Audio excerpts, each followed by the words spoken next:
welcome to LBC Irregulars, a Sherlock Holmes podcast radio episode brought to you by the LONGBOX CRUSADE. This is episode 10 of the radio series. On this episode, we will listen to the new adventures of Sherlock Holmes in Flanders Field, Season 5, Episode 82. It aired on May 14th, 1945, featuring Basil Rathbone and Nigel Bruce. I want to give a thanks to the Arthur Conan Doyle Encyclopedia website. They keep me straight on all these numberings of seasons and whatnot. Now, after we listen to the show, my guests and I will discuss our thoughts on it. We invite you to be part of that conversation. You can leave us a voicemail with your thoughts at 707-532-5269. That's 707-532-LBOX. Or you can comment on the show at LONGBOX CRUSADE, Twitter, Facebook, Instagram, and YouTube. Or you go old school and contact us with email, contact@longboxcrusade.com. Your comments might just get played on a future episode. Now it's time for the show. Let us dim the lights and travel back in our minds to a London of the past, through the chilled and foggy streets of London to 221B Baker Street. This episode from the life of Sherlock Holmes will be transmitted to our men and women overseas by shortwave and through the worldwide facilities of the Armed Forces Radio Service. From the stage of the Paramount Theater in Hollywood, Petri Wine brings you Basil Rathbone and Nigel Bruce in the new adventures of Sherlock Holmes.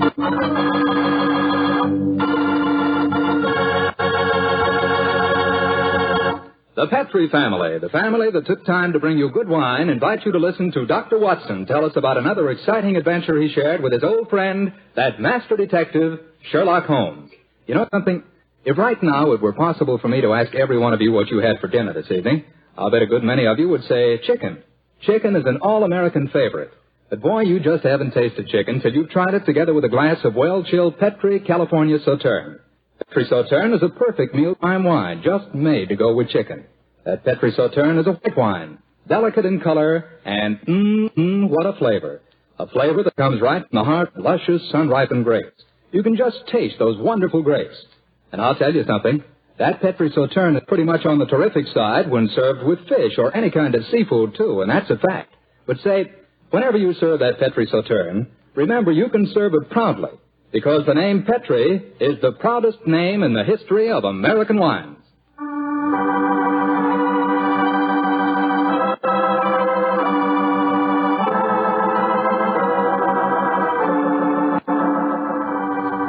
And now for our weekly doctor's appointment.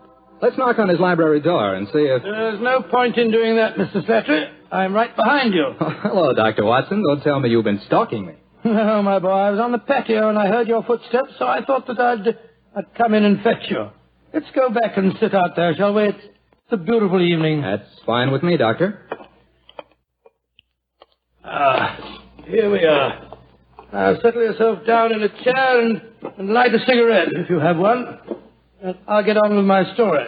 Well, last week you told us it concerned an adventure that you and Sherlock Holmes had in Flanders during the First World War. That's right, Mr. Petri, did. I thought that you and the great man had retired at that period. We had, my boy, but it was only natural that as soon as the war broke out, we both offered our services in any capacity that might help our country. Of course. And how did tonight's story begin, Doctor? It was in the winter of that first year. Things weren't going very well for the Allies. The Germans were advancing on Paris, and the picture was looking very black. It was just 24 hours before the famous Battle of the Marne began, the battle that changed the early course of the war, when Holmes told me that we had to go up to the front lines on a secret mission. We'd been in Paris for several weeks, where Holmes had just solved the case of the missing aide-de-camp. I was anxious to get back to England and my work in the war hospitals, but of course this new summons was in the nature of a command. And so, late on a rainy September afternoon, Holmes and I, with the boom of gunfire in our ears, found ourselves in the front seat of a staff car, sloshing and jolting its way towards the battlefield.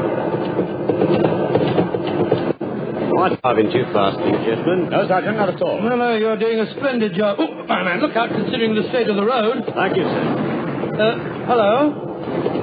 The gunfire's getting nearer, Holmes. Yes, old fellow. I imagine we have much further to go, have we, Sergeant? No, sir, we're nearly there. Did you notice the two civilians in the back seat, Holmes? Yes. Handsome woman and a distinguished-looking man, several years her senior. I wonder who they are. I'll tell you. He's a Shakespearean actor of some note, though he never achieved the fame which he thinks he's entitled to. I shouldn't be at all surprised if he feels that he's been slighted in not receiving a knighthood. But, it's amazing. How can you possibly deduce all that from just looking at the man as he got into the car? Elementary, my dear fellow, I didn't deduce it. We saw him twice last year in the London Theatre, if you remember. His name is Maitland Morris. As for his biography, he's a friend of my brother, Mycroft's. He told me about him. Well, what do you suppose he's doing up here near the front line? His brother is General Sir Stanley Morris, with command of his particular front, and it would seem reasonable to presume that his brother has come up here to give a performance for the front-line troops. I suppose this hut is as far as we can drive, Sergeant. I'm afraid so, sir. We're 4 miles from the front line now. You'll have to clear your papers here. See that ruined farmhouse there, sir? Yes, Sergeant. Is that the General's headquarters? Yes, sir. Come on, Watson. Good Lord, it's pelting with rain. Yeah, let's make a dash for it.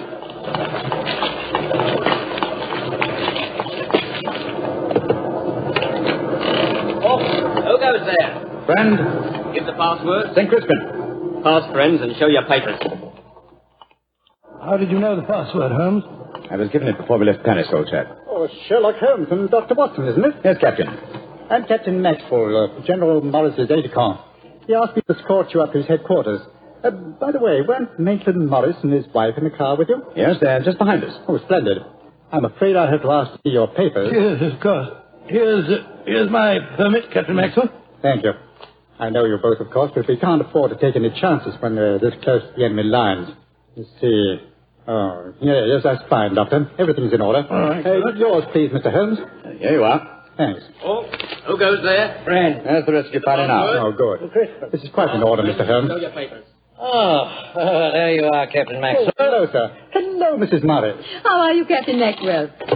Well, you've both met Mr. Sherlock Holmes and Dr. Watson, I suppose? Well, no, we haven't, even though we drove up in the same car. Natural reserve of us Britishers, I suppose.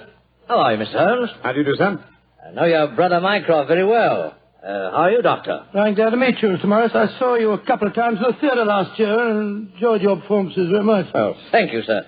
Well, then you must know my wife, my leading lady. How do you do, gentlemen? How do you do, Mr. Morris? Can I see your papers, Mr. Morris?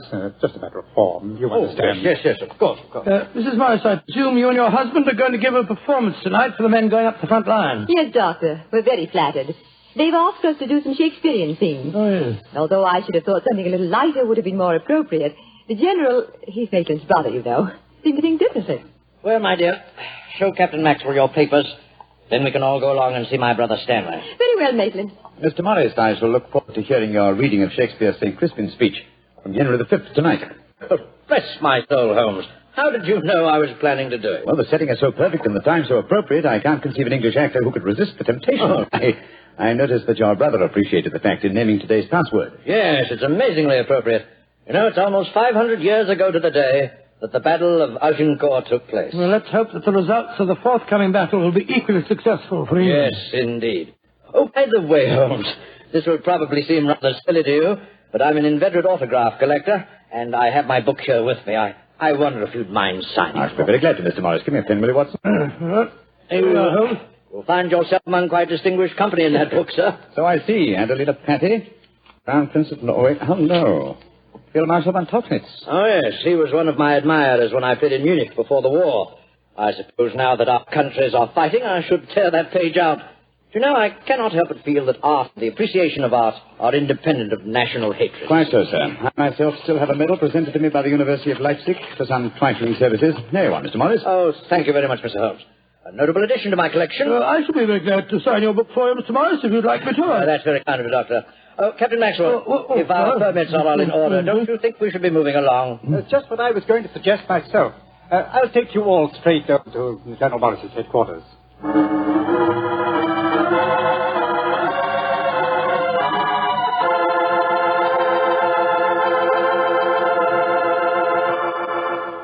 General Morris, may I introduce Mr. Sherlock Holmes and Dr. Watson? How do you do, sir? How are you, General? How do you do? Know a lot about you.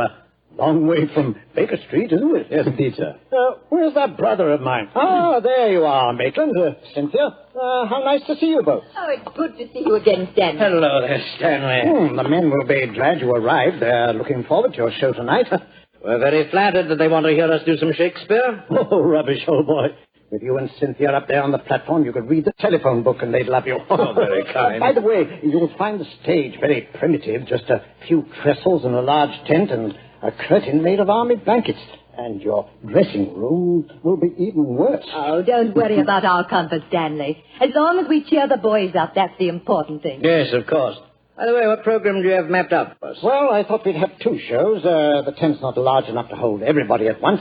Anyway, we have to keep up an alert all the time.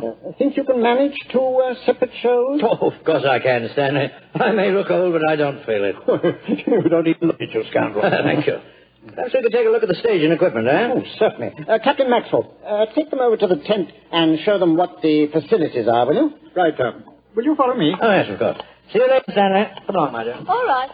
I'm glad you're here, Holmes. I'm sure I can speak quite freely in front of Dr. Watson. Oh, yes, with perfect freedom, sir. He's my colleague. He's an old army man himself. Really? What regiment, Doctor? 5th Northumberland Fusiliers, sir. Later attached to the Butchers in Afghanistan and wounded in the Battle of Mainwan. Really? Then I'm sure I can speak freely in front of you. Holmes, you know why you're up here so near the front line, don't you? I have a very shrewd suspicion, sir. Yeah, I thought you had. That's why I asked for you to be sent here. You asked for me to be sent here, General. Yes, I understand. Well, I wish I did. You will, Doctor, in due time. In the meanwhile, gentlemen, I'll have an orderly show you to your quarter. Thank you, sir. And, Holmes, take a look around, will you? And keep your ears open.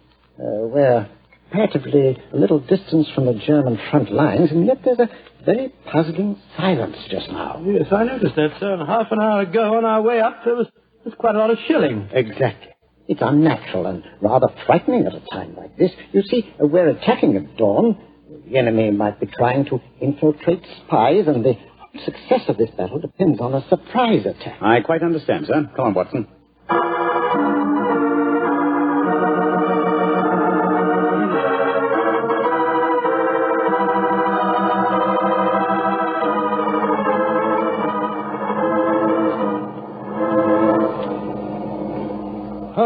Holmes, the first performance starts in a few minutes, you know.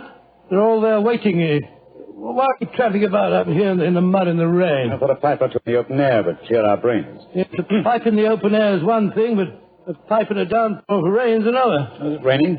Oh, didn't even notice it. I was listening to the silence. What do you mean? Thousands upon thousands of Germans, armed Germans, full of a blind fanatical hatred and desire to kill, are crouched in trenches only a mile or 2 from here. Surrounding us are an equal number of English boys, also armed, and with a will, if not the desire, to fight, because they know their cause is the cause of freedom and justice. All these thousands poised, ready to pounce on each other and fight to the death, and yet, beyond that patter of rain, there isn't a sound to break the stillness of a September evening. Strange world we live in, old chap. You're being unusually rhetorical, Holmes. Yes, I am, aren't I? Let's be a little more practical, shall we? I wonder what is wrong with the actors tonight. Why do you ask that? Well, a little while ago I noticed Mrs. Morris in a great state of excitement, going towards the farmhouse where the General is. Then she went back to her own quarters, and now she seems to be headed in our direction. Is anything wrong, Mrs. Morris? It's Maitland.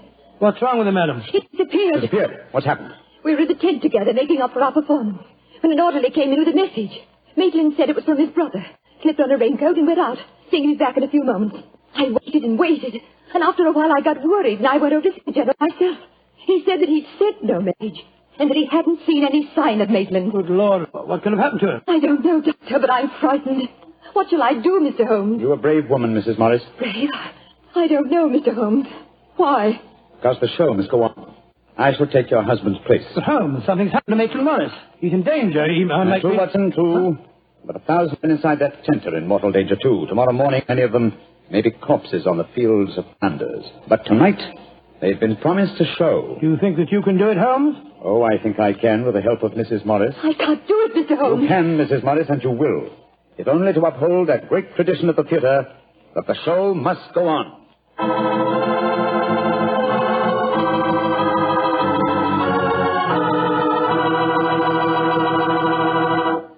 Well, the rest of Dr. Watson's story in just a few seconds. Time I'd like to take to tell you that if you've got a butcher who has meat and you've got the points to get that meat, don't forget to bring home a bottle of Petri California Burgundy. Tell you why.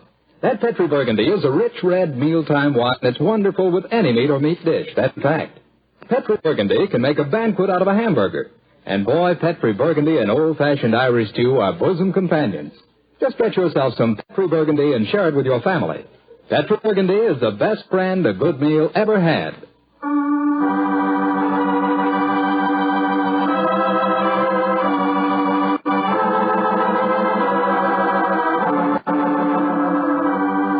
And now, back to tonight's new Sherlock Holmes adventure.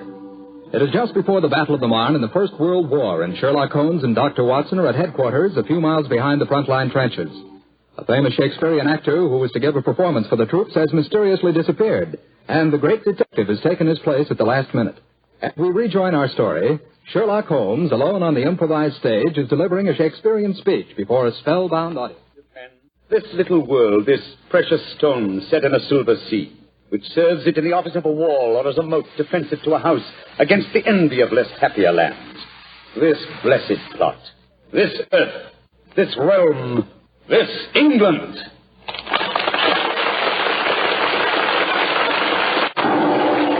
Holmes, that shot, are you all right? Yes, old chap. Fortunately, I started to leave the stage as the shot was fired. The bullet just missed me. I heard it splinter some wood nearby. But who on earth would want to shoot you? That's what we've got to find out. I think it more likely that the shot was intended for me. It was not intended for me, but for Maitland Morris, the man for whom I'm substituting. Well, even so, who'd want to shoot him? Oh, don't ask me so many questions, old fellow. Let's see what clues we can find. Now, the shot was fired from outside the tent from behind me. Yes, look there. See the hole in the tent there? By Jove, yes. Footlights would outline your shadow on the back of the tent. Whoever it must have fired at your silhouette. The question is, where did the bullet embed itself? Aha. Look here, Watson. You got a penknife? Yeah, wait a minute. Here I am.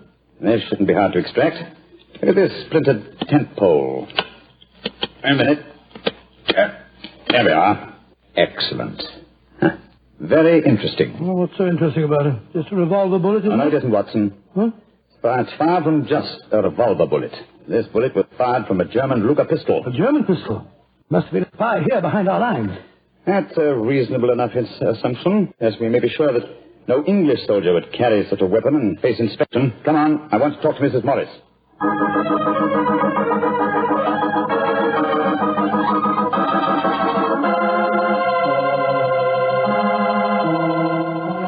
Mrs. Morris, I want you to be very frank with me. But of course, Mr. Holmes. You know why your husband's missing, don't you? No, I don't. Have you found out anything? Come, Ellen. Why keep up this pretense any longer? I know that your husband is a spy, or at least a great sympathizer with the German cause. The General's brother a spy? Good Lord. How dare you say that? Because it's true. Foreign Office have been suspicious of his sympathies for some time. His own brother knew it. That's why he asked to have me sent up here to keep an eye on him during his visit. It is true. Why should I keep up the pretense any longer? You see, Maitland was a disciple of Stuart Houston Chamberlain. Oh, who was this Stuart Houston Chamberlain? An Englishman who married one of Richard Wagner's daughters and became a German citizen, and an arch-enemy of England. I tried to dissuade Maitland. I implored him to consider his British heritage, his brother's name and mine. But Maitland was a strange man. His life was one of frustration and envy. Envy of his brother, I suppose? Yes. When Stanley was knighted, it hurt Maitland terribly. He said it was typical if the English would knight a soldier and yet leave a great artist like himself unrecognized. That in Berlin, they really understood and rewarded the artist. Well, if the authorities knew that, it's amazing they allowed him to come so close to the front lines at a time like this. Oh, it was at the General's request. He wanted to plead with my husband to warn him that his secret was known. And now Maitland's gone over to the German lines. Oh, it's terrible. It's worse than that. It's disastrous. He can give them information as to the strength of our troops here. He knows the password. He might even know the hour the attack is timed to start. How did your husband expect to enter the German lines in safety, Mrs. Morris? He speaks fluent German, Mr. Holmes. I fancy the autograph book he was carrying, containing the signature of Field Marshal von Tauchnitz, was in reality his pass through the German lines. You told the General that his father was gone, of course. I haven't been able to. He moved up to the front line position immediately after the first performance, though I had warned him what I thought Maitland was planning to do. I think he intended to give his performance first, then cross the lines immediately afterward. But something must have made him change his mind. Perhaps he suspected I'd warned the General. Anyhow, as you know, when I got back to our quarters, he'd gone. Did he leave any note, madam? Yes, he did. Here it is. Thank you. I have done, my dear. Try and understand and forgive if you can. You wouldn't come with me, and so I'm taking what is left of my heart and my hopes where they belong, among the friends that understand and appreciate me. It is something stronger than love and blood and country that makes me do this. It is something dearer to me than life itself. Dearer to me than life itself. Oh, how could he? How could he? The shame of this will kill poor Stanley. Mr. Holmes, will you break the news to him? I know it's cowardly of me, but I just can't tell him myself. Don't worry, Mrs. Morris. I'll tell him. Dr. Watson and I will ask Captain Maxwell to escort us to the General's frontline headquarters. In the meantime, try and keep calm. We'll tell him.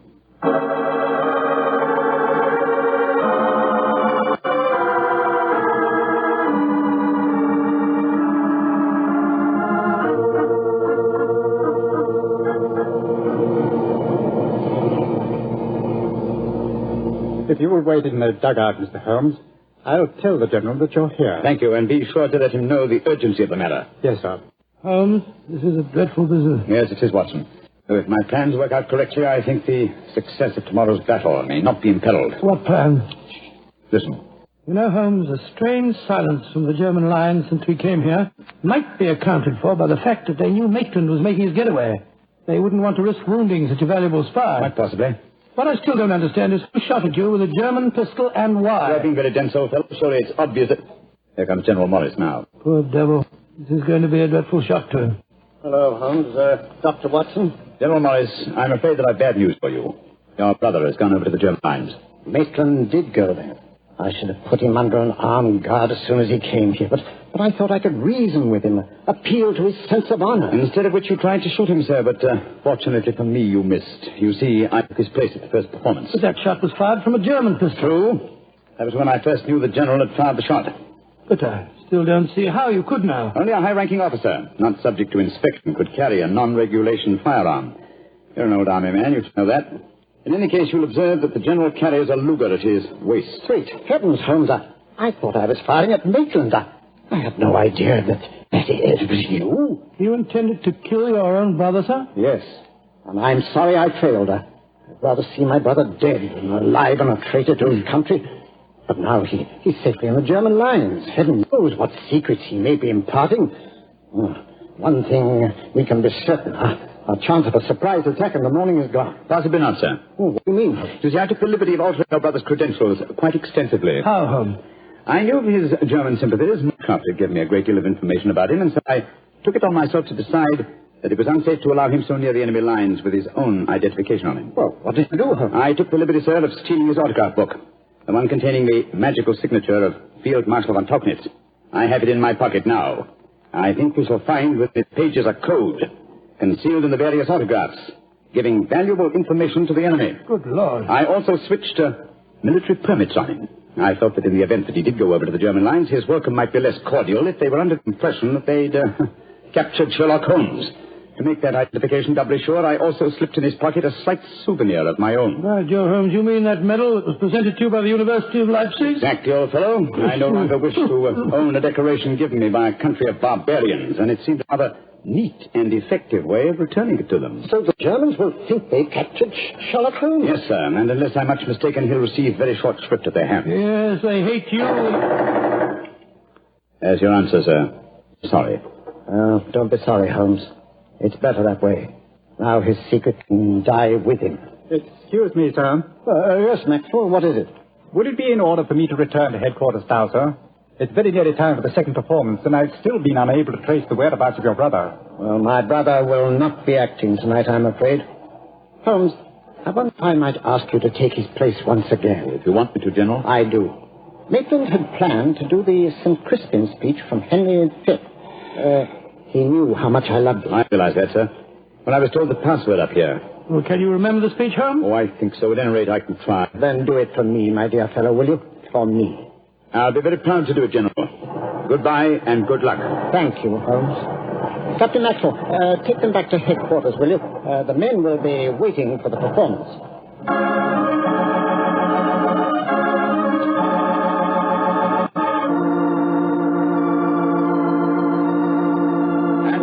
Christians shall now go by from this day to the ending of the world, but we in it shall be remembered. We few, we happy few, we band of brothers. For he today that sheds his blood with me shall be my brother, Be in e'er so vile this day, so gentle his condition. And gentlemen in England now abed shall think themselves accursed they were not here, and hold their manhoods cheap, while any speaks that fought with us upon St. Crispian's Day.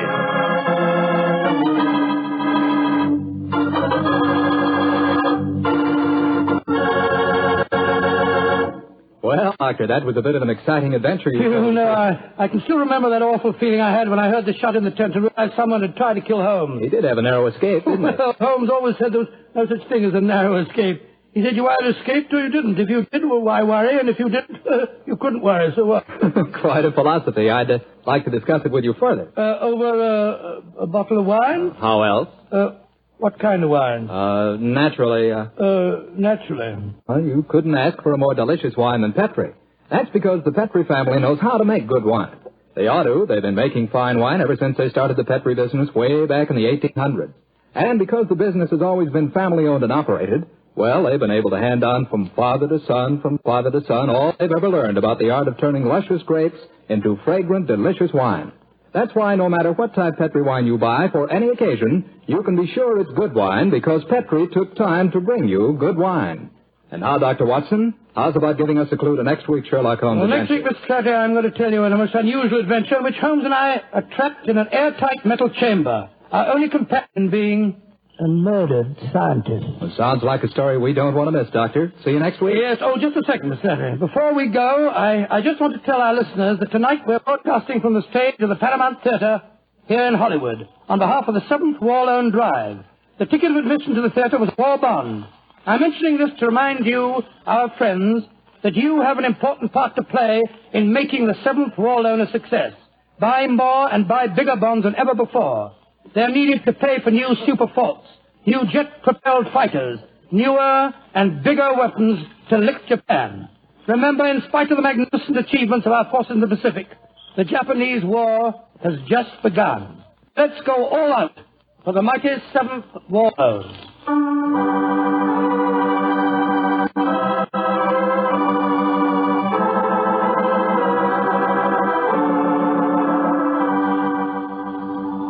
Tonight's Sherlock Holmes adventure is written by Dennis Green and Anthony Boucher and is based on an incident in the Sir Arthur Conan Doyle story, The Adventures of the Blanched Soldier. Mr. Rathbone appears through the courtesy of Metro-Goldwyn-Mayer and Mr. Bruce through the courtesy of Universal Pictures, where they are now starring in the Sherlock Holmes series.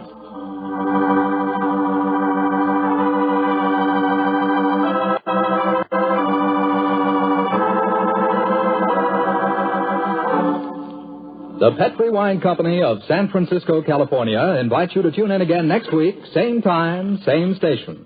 Oh, the Petri family took the time to bring you such good wine. So when you eat and when you cook, remember Petri wine. To make good food taste better, remember Petri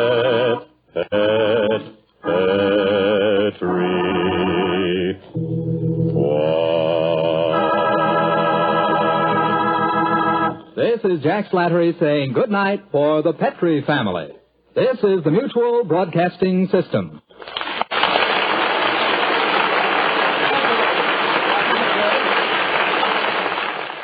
All right, folks, now it is time for our chat, our highs and our lows, but let me introduce who we've got with us in the chat. We have joining us from the Crusaders Club. Our special guest is Mr. Tony Pennington. Welcome to 221B, Tony. Hey, thanks for having me, Jarrod. Oh, man, we're happy to have you here, and we appreciate you being a Crusaders Club member. And someone who's been eternally banned from the Crusaders Club, we have with me Jason Alberich, the Mycroft, to my Sherlock, my older, wiser brother. Welcome back to 221B, Jason. Oh, thanks, Jarrod. After listening to this episode, I've just been making up Jody calls with Sherlock Holmes all day. I've been like, we're the boys from Company C, getting some backup from 221B. Sound off. 1, 2. Sound off. 3, 4. Whenever you eliminate whatever is impossible, everything remaining must be the truth. Something like that. I don't know. Because he's SHERLOCK.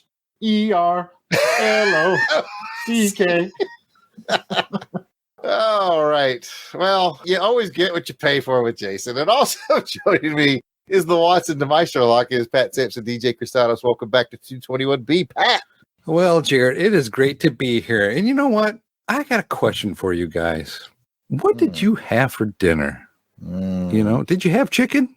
I didn't have the points on my card to get the beef. So No? I had You got the chicken? Only enough points for dirt.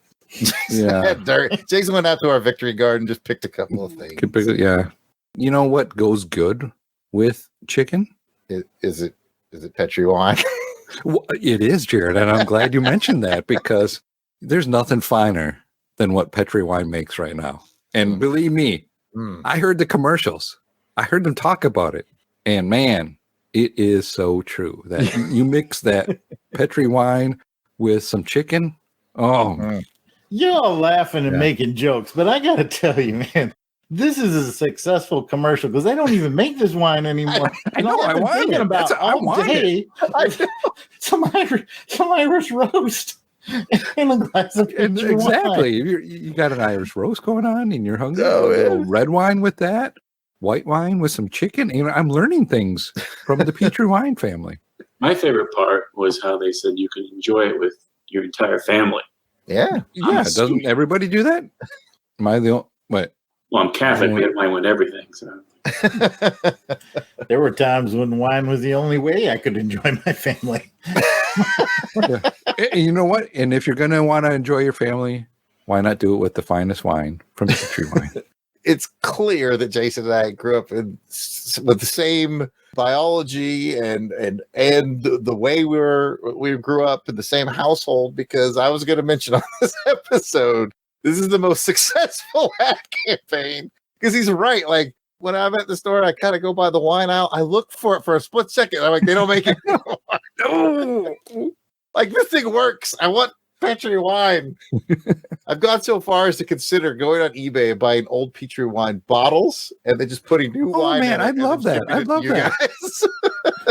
I would love to get if there's some Petri wine stuff. I've out there, seen like some even on a eBay. tin sign or something like that. Man. Oh man, You guys don't know what you're getting for Christmas. I love that. I love that. Oh man, I thought it was a joke. Like when I listened to the file, I thought like they were making up these commercials to go before the show. Yeah, because Petri, all of a sudden I was thinking, this is sciencey. Are they growing it in a dish? No, it's the family name. Yeah, and then like Watson was drinking it, and I was like, nope. But the single greatest name I've heard in a long time is Knox Manning. Knox Manning. That is fun to say. That is fun to say. And you know what? Let's talk about the highs and lows of this episode. And let's start with Tony.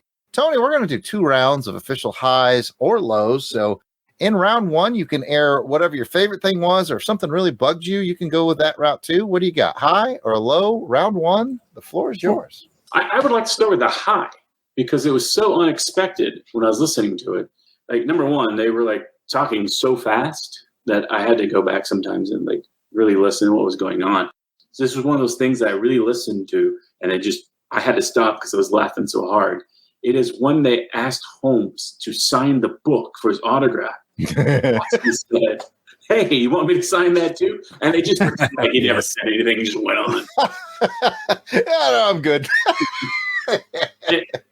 Like I wasn't prepared for like, I don't know if it was unintentional comedy or was it like a comedy beat in there. It just struck me so funny that I had to stop, and I listened to it again just to make sure I heard that. That's what I heard. Like, and yes, here it is. There's one. I can sign it too, and they're like, no, that's okay.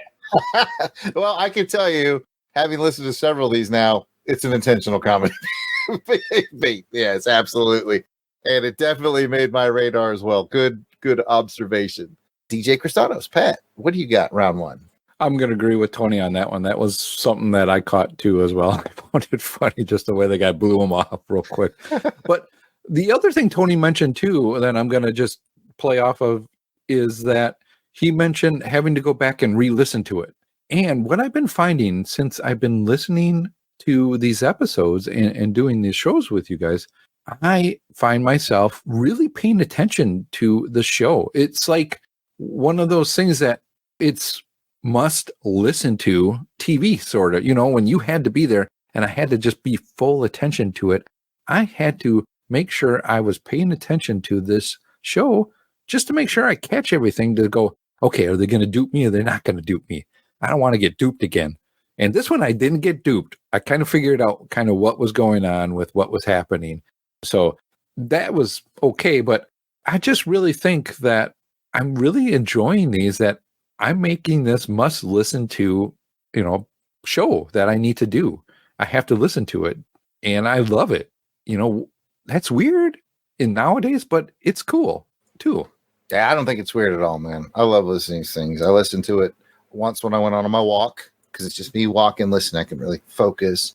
And then I listened to it again when I was doing a Lego build, because it was on while I was building. Jay and I were both building Lego sets together, and we just kind of had it on. We're just listening to the story. So I think it's kind of wonderful. It's a bit of a cheat for us, though, if you think about it, Pat, because back in 45, once that sucker aired, there was no second listen. You can pick up. Oh, yeah, that's true. That's true. Yeah. So I can imagine just me being, basically, it kind of puts me in that mindset, though, of being a kid where I'm glued to hear it. And nice. We do now get the chance to kind of quickly rewind like 30 seconds back. So what did I catch? Did they say something? What did I miss? So I hear you, though. There's a real charm to just. Yeah. We weren't around in 45, but that's how you huddled around the radio and you listened. And Jason, do you love the charm? Jason's gonna be like, I got a low.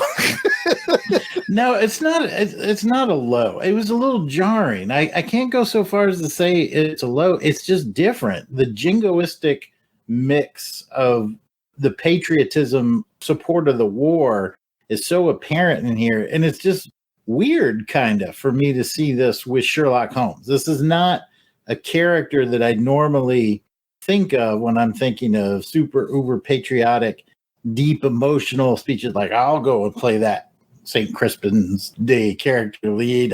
The show must go on. And he has that kind of melancholy thought listening to the quiet in the rain.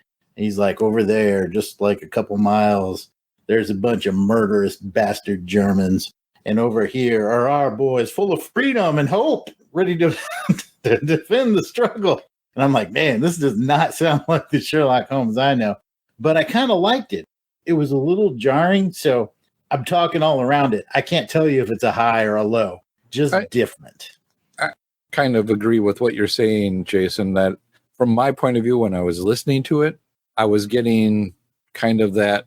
We're talking about the war that's going on right now, but we're not talking about the war that's going on right now. But we want you to know that we understand what's going on right now. So that's the way I was taking it. So I definitely got that. I mean, it gives a flavor of the old Watson telling the story of the time when they had to transition to that war footing. And so it's kind of that bridge. I definitely get it. And like I said, it's not, I can't say I didn't like it because I thought historically it's like, it's really cool. I just never heard Sherlock Holmes like that before. Just to add another layer to that, I recently learned, because as you guys have alluded to, so just our listeners, you just heard the episode, but in case you missed it, Watson is telling the story of Holmes and Watson in World War I, right? And to add another, I don't know how fun it is, but interesting layer to that, I recently found out that Basil Rathbone and Nigel Bruce are both World War I veterans from England. So that adds another layer. The actors themselves are fascinating. Very cool. I thought that's pretty neat too. So that part, and it's that jingoistic viewpoint that you talked about, it immediately drew me into my youth. And when I learned that MASH was sent in the Korean War, almost specifically just the TV show, not like the movie, the TV show, so they can make commentary about war. And the war going up at the time was Vietnam.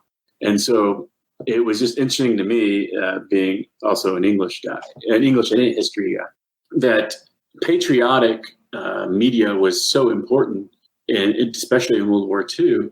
But with the advent of television and the images of Vietnam coming in everybody's home, it kind of like turned the public opinion against the war.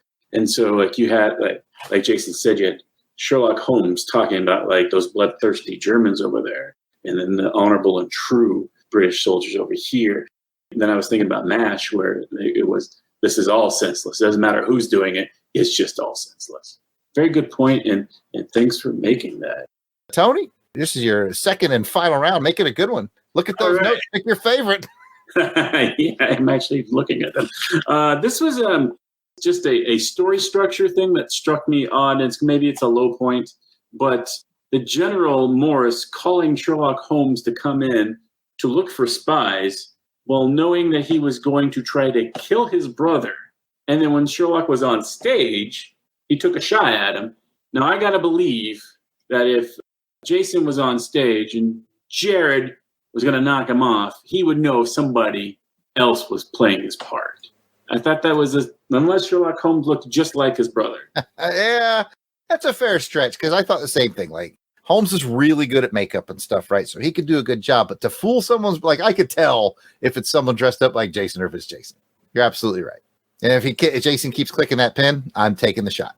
I am taking the shot. I just unclicked the thing. I don't even have a pen. I was just kidding. I was just bringing up old stuff.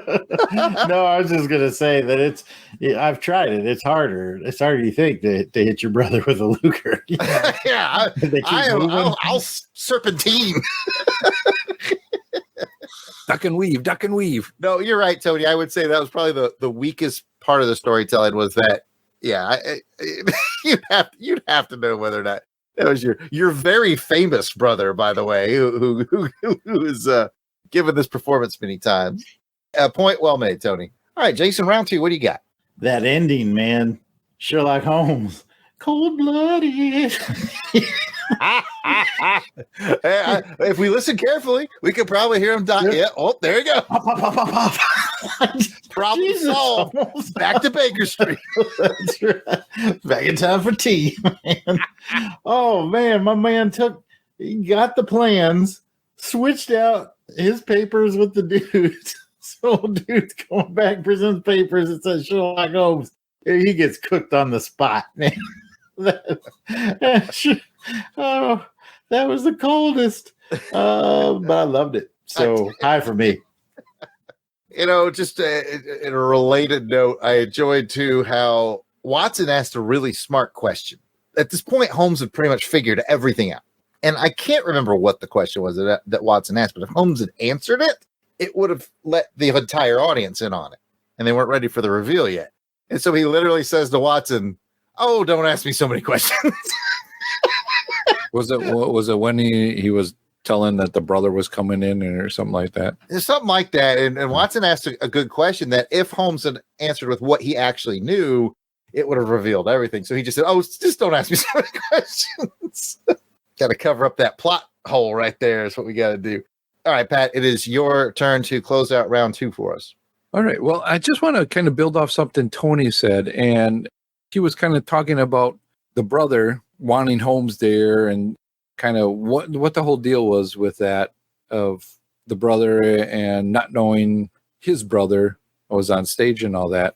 I really think that he didn't know he kind of wasn't on stage, but I think the reason why he wanted, was he a general or whatever he was, why he wanted Holmes there was to stop the brother because he knew that he might be defecting or he might be doing something.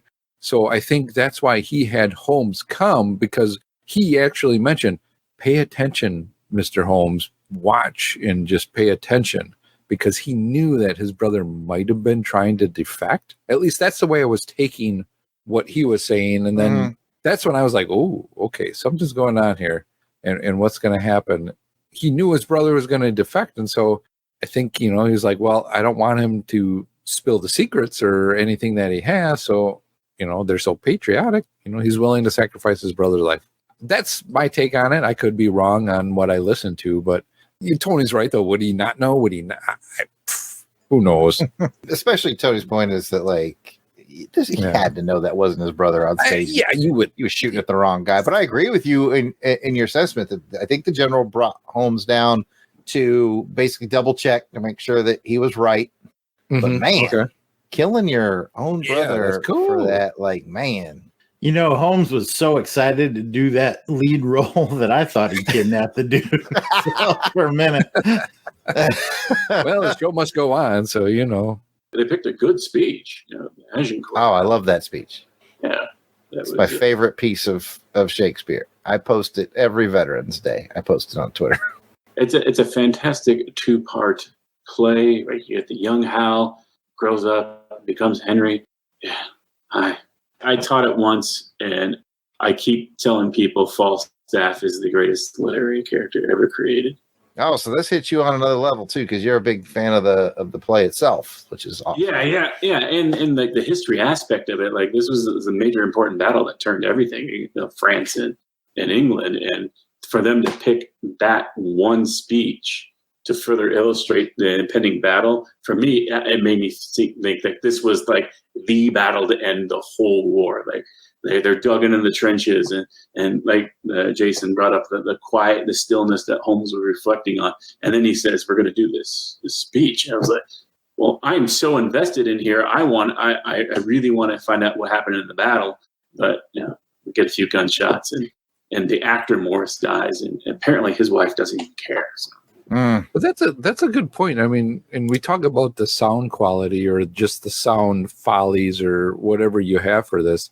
In the beginning of this episode, you hear the bombing or the gunshots, just all that action going on, and then it stops. And then they mention, hey, this has stopped. And Holmes goes back to, well, I'm just sitting here listening to the silence and trying to figure out what's happening.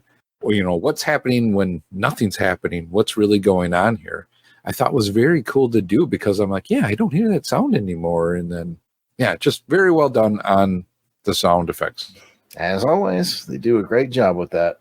All right, that's the end of our official highs and lows rounds. Tony, you went so far as to take a bunch of notes. You got any more, a note that you just got to get off that page before we go? Oh, I just found it was like great that they would interview an old man, Watson. Yes. And then he would tell the story. And then like the comedy of him being like this written off as pretty much a joke, especially when he was telling everybody like, I was also in the military, I fought in Afghanistan. And they're like, okay, all right, well done. He did get some props for that general though, because he was like, I was wounded in this battle. The general's like, well, all right, I can clearly trust you. So it carried a little bit of weight for him, but you know what? They didn't want his autograph. Not enough to get an autograph. And it just like when it was presented that way at the very beginning, it like drew me in. I felt comfortable. Like I was going to listen to a story told by an old man that like had seen some stuff, and he was just going to tell me about it. I just felt good. I'm glad you picked up on that vibe, because we do mention that on the show a fair amount. That it's just charming, and like you said, you get that Watson who's, if he's talking to the Petrie wine guy in 1945, then Watson's probably, I don't know, 85 years old or something like that. And it's just the way they build it from the commercial of the wine to Watson telling the story to the commercial back to Watson to the closeout, and it's always got that buy war bonds, save your scrap metal, all that stuff at the end as well. It's such a charming time capsule. I mean, I know my ears perked up when he said, if you've got enough points to get the roast beef or whatever. I was like, yeah, because we talk about that a lot on the show, like the sacrifice people were making on the home front in the 40s. Like you had to earn the right to get some red meat, literally, if you were home fronting it, because all that stuff needed to go to the war effort. So it's fascinatingly charming, especially for such a dark and difficult time. There's just a certain optimism to it, I feel. I don't know. I'm just charmed by it. It's like a light of hope that families had to listen to, once a week, that they could kind of just put things aside and just gather around it and listen to it. Again, the must listen to at the time, but yet also understand, all the stuff going around them for the rest of the world. So very cool time capsule. You could see grandparents huddled around a radio. You could see a sailor in his bunk listening to this, out at sea somewhere, a soldier in a tent where it's snowing outside, just all listening to the same thing. Just, I don't know, charming as heck. Charming as heck. Well, gentlemen, I believe it's time to score this. We do this on a scale of 1 to 5 pipes. 5 meaning you loved it and it solved your mystery. 4 meaning it's very good. 3, it was good. 2, it was just okay. And 1, I did not like it. It threw me off of Reichenbach Falls. Tony, on a scale of 1 to 5, you are our special guest. You get to go first, which is kind of unenviable sometimes because you're like, I don't know how everybody else is going to score this. but just go with your gut, man. 1 to 5, what'd you think? I'll give it a 4 pipes. It's the first time I've listened to a Sherlock Holmes radio drama. I was very intrigued. I was invested. I was in there listening to it intently. And like I said, I had to stop it a few times to rewind it to just make sure I heard everything correctly. Yeah, I'm interested. I want to hear some more. So 4. I mean, I don't know enough to say if this was a high point, so it could have been a 5, and all things considered. But for me, it's a 4. I think that's a solid score and good reasoning behind it. And the good news is there's a lot of these available out there on the internet. I mean, all this stuff is out of copyright, so there's a lot of websites that carry it. I went on a download deluge one day, and I just started adding them all to my Plex server. So you can definitely hear more of them here on our podcast, that's for sure, because we've got plenty to cover. But if you want to go out independently, they are not hard to find. Let's go to Jason, 1 to 5. Tony has set the bar at 4, and how are you feeling about that? I'll match that. I think I'm at a 4 as well. It's not my favorite one that I've listened to. It was a little different, as I talked about. But all in all, I think Tony hit the nail on the head with it. It's just a really good way to set up the story, to support the war effort, tell a good story, and sell some wine. And they do it pretty masterfully with this formula here. I'd have to agree. Pat, you getting on the 4 train? Toot, toot. Well, let me tell you, I was at level 3 on this going into it, just because, like Jason said, it's not one of my favorite ones. I wasn't duped, so they didn't have me. I figured it out early on. I'm like, okay, I know what's going on here. I've seen some stuff. I've read a James Bond book that did kind of the same thing in a way. You know what I mean? A defector trying to get over to another side. And so I was not dupable on this one. Oh, but yeah, believe it or not, it's like, oh, but talking it with you guys and just talking the nostalgia just brings up that other level here that I really enjoy. So I'm going to be at a 4 as well, too. It's not one of my favorites, but it's good. Well, open the door, get on the floor. We are all scoring at a 4. So, Tony, I think you hit the nail on the head coming out of the gate. Good job. I believe this is a 4 as well, and I'm really with you on that, Pat. Like, especially Jason, Pat, and I, who have listened to a few of these, it really felt like the mystery took a bit of a backseat to the war analogy. Like this one was more geared towards the war analogy than it was the mystery, but it was so well executed, and it had an extra dose of Petri wine charm for some reason. I felt so. Absolutely, we got 4s all around, and I think that's pretty cool. Might have been the Irish stew. Just pairing it with the Irish stew, I was like, that sounds really good. I would go for that tonight. I'm not kidding. I have glanced in the wine section looking for Petri, and I have to go, oh, wait. I looked it up on the show. They don't make it. Well, Knox told us it was the oldest wine, right? The oldest wine. They know what they're doing. I think they were out of California, right? From father to son. From father to son. Knox Manning. From like 1889 or something like that. They've been around for a while. Around a bit. Well, folks, I suppose that is it for this episode of LBC Irregulars, a Sherlock Holmes podcast. I want to thank my guests, and let's find out where they can be found on the internet. Tony, if people want to chat with you over there, perhaps on the Twitters or the Instagrams, where can they find you? Like if they want to high points of sarcasm, they want pictures of my 3-year-old dressed up like Mickey Mouse, anything like that, please, you can find me at tony.pennington.568 on Instagram. Pat.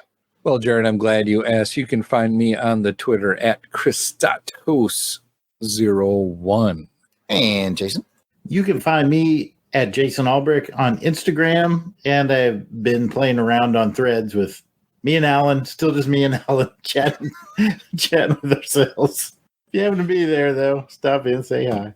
Awesome. And I am at Yard Sale Artist, Twitter, Facebook, and Instagram. It's all at Yard Sale Artist. And of course, you can check out my artwares at www.theyardsaleartist.com. And remember, if you want to get in on this conversation, we'd love it if you leave us a voicemail with your thoughts at 707-532-5269. That's 707-532-LBOX. Pick up the phone. One shot. Or you can comment on the show at Longbox Crusade. It's Twitter, Facebook, Instagram, YouTube. It's all at Longbox Crusade. We're in lots of places. You can send emails to contact@longboxcrusade.com. We will be happy to read your comments on the show.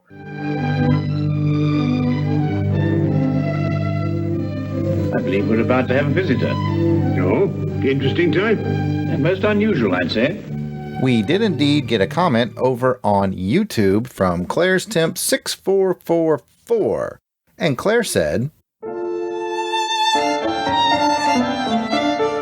"It had been a long time since I'd last listened to The Unfortunate Tobacconist, so it was great to hear it again and everyone's thoughts and analysis of the story. I'd forgotten the clever intricacies of this plot. It really does reward the listener who pays close attention. By the way, both Rathbone and Bruce served in the First World War, which may be one reason why they felt so strongly about doing what they could when it came to World War II."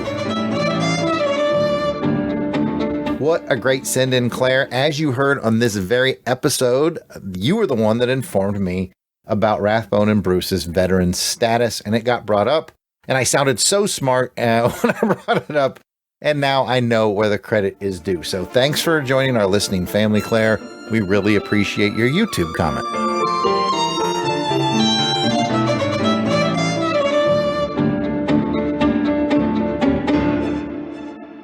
Thanks for joining us. And as a reminder, we couldn't do this show and all the shows on the Longbox Crusade Network without the support of our Crusaders Club members over on Patreon. And if you'd like to join their ranks for as little as $1 a month, just go to www.patreon.com/longboxcrusade. And we'll now thank our Crusaders Club members as we ride off in our handsome cab. I'm your host, Jarrod Alberich, the Yard Sale Artist, and I look forward to joining you on the next episode. And Helica Wolf. Auburn Elvis. Bill Beer. Blast it or stash it. Braxton Underwood. Captain Entropy. Clinton Robinson. Dave Collins. Battle Wagon. Ezra Gallo. Gary Viola. Gene Hendricks. Gerald Green. Jason Keene. Jason Lady. Jeremy L. Jim Jarman. I hope you like Jim Jarman too. Jim Meal. Joe Thomas. John Dr. Watson. Josh Strickland. Candace Ward. Kathy Bright. MVP. Mark Ross, a.k.a. Cluck Trent. Matt and Lissy Poiso. Maxwell Traver. Miranda W. Pimp Daddy Devins. Paul Hicks. Rick from Jeff and Rick Present. Rob Morgan. Samantha Maney. Sean Urbanski. Spidey 67. Spreadsheet. Steve Cronin. Tim Price. Tony Pennington. And Toronto Cop.